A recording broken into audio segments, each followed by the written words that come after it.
My third topic is bullying in schools and young people in general.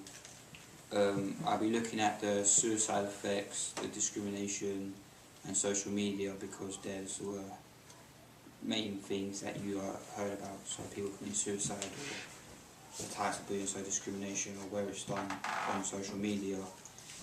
I don't know a lot about the topic, but I'll try and find out by researching. When I go out and doing the interviews, I will be able to find out more. I would be against bullying because, well, it's just not really a nice thing, and it will be mainly about how bullying affects people and also what bullying can lead to. So in some cases it can be death or self-harming and that sort of thing.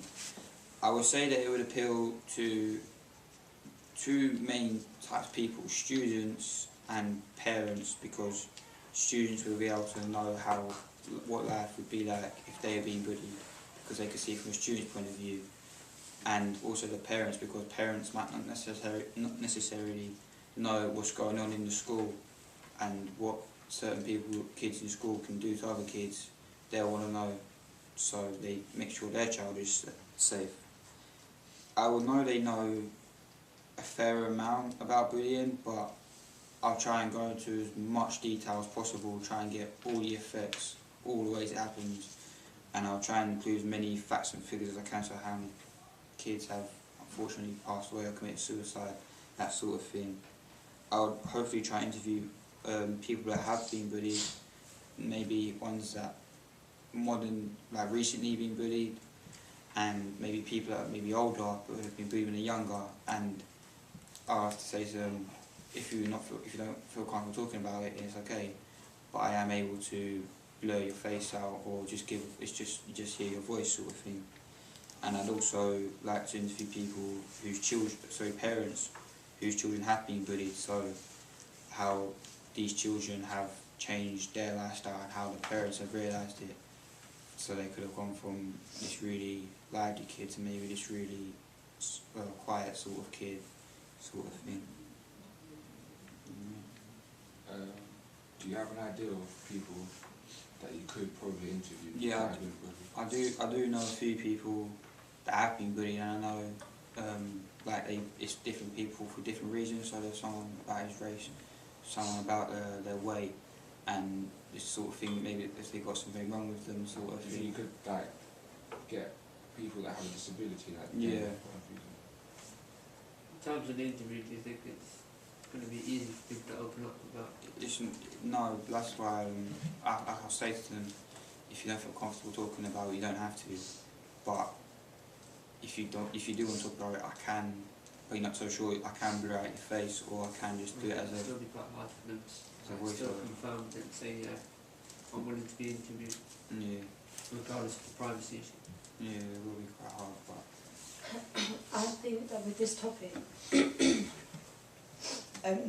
there could be a good opening, because I have an idea where it's like, you can open it saying bullying. You can say something like bullying, everyone does it without knowing, because you can say that child over there who's been picked on, you just walked past, you didn't do nothing about it. In a way, people know. yeah, exactly. In a way, that's bullying as well, because you're letting them deal with that, you're not helping. Yeah. So.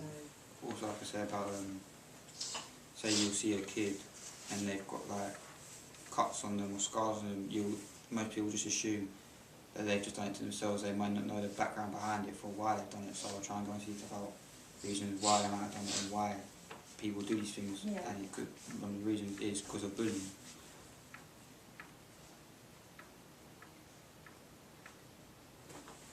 Okay,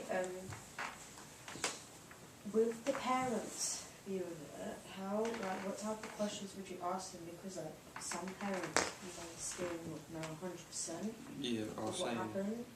I'll be like, they'd have to know that their child has been bullied. Yeah. But I'll say, how would you say bullying has affected your child's lifestyle?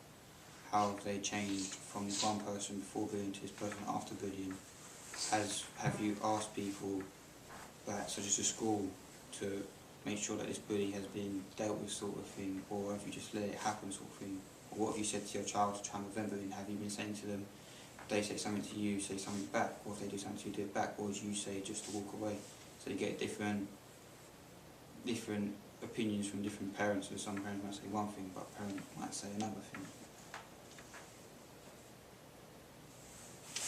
Would you be able to, like, because it's only children and it's more likely to occur in schools, I think you should get like teachers' opinions of it, counsellors and stuff like that, and how they try and help the child and stuff like that. So it's not just the child and parent, like you're getting outsiders who live it as well. Yeah, we can do that. I was going to ask, in terms of information, is there going to be like statistics of Yeah, I'll try. previous years suicide breaking? I'll try and. Since the introduction of social media, has it Yeah, I'll try and. been rise? If I can, I'll try and get facts in this percentage of kids have committed suicide due to bullying, or these kids have dropped out of school, or any sort of facts I can get about bullying. I'll try and add as much as I can to try and. Is there any way to sort of do like a day in the life of someone being silent or sort of? It's hard because if you're showing bullying, you don't know if you're showing someone being bullied, it's sort of like, why are you showing us someone being bullied? You more want to hear about it than see it, because it's not a nice thing to hear about, but seeing it would be really bad. But don't you think being able to see it will get people to understand what it's like and what it actually does to the person? Get a lot of exposure. Yeah, like obviously you don't show the people or their voice, like you blur their faces or something, like you get hidden cameras. Yeah, or maybe try and do, I don't know, like reconstruction or something. So someone could tell a story about it and you could reconstruct it, as in, so you see it from a hearing point of view and a seeing point of view. Yeah.